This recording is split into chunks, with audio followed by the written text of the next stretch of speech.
Xushxabar informatsion dasturi davom etadi. Mustaqilligimizning 35 yilligi arafasida Yangi O'zbekistonning bunyodkorlik va inson qadri uyg'unlashgan siyosati Vobkent tumanining Guliston mahallasida ham o'zining amaliy natijalarini bermoqda.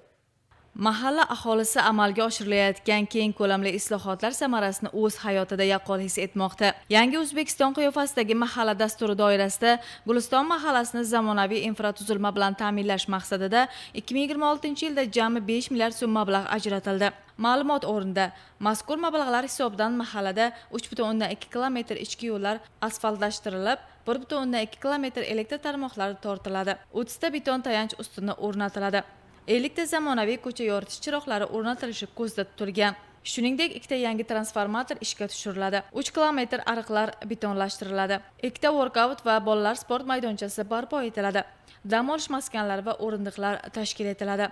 Jumladan 8,3 kilometr ichimlik suv tarmog'i tortiladi. Bitta artezian qutug'i quriladi. 1,5 kilometr piyodalar yo'lakchasi barpo etiladi. Bugungi kunda ushbu obyektlarda qurilish va obodonlashtirish ishlari belgilangan reja asosida jadallik bilan davom etmoqda. Mahalla aholisining bandligi va daromadini oshirish borasida ham salmoqli natijalarga erishilmoqda. Jumladan, oilaviy tadbirkorlikni rivojlantirish dasturi doirasida 1 milliard 571 million so'm, mahalla loyihalar dasturi orqali 687 million so'm, kichik biznesni qo'llab-quvvatlash dasturi doirasida 330 million so'm, biznesga birinchi qadam bank kartalari orqali 377 million so'm mablag' yo'naltirildi. Xuddi shuningdek, 12-maktabga ham 3 etajli yangi bino qurildi. Sport majmuasi, sport zali qurildi. Mahalla hududidagi barcha yo'llar asfaltlashtirilgan.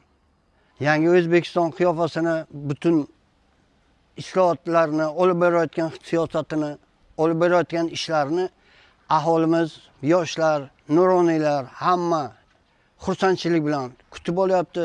Hammalari xursand.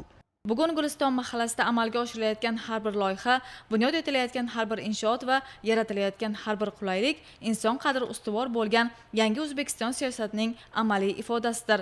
Mahalla ahli yurtimizdagi islohotlar samarasini kundalik hayotida his etib, ertangi kunga yanada katta ishonch bilan qadam qo'ymoqda.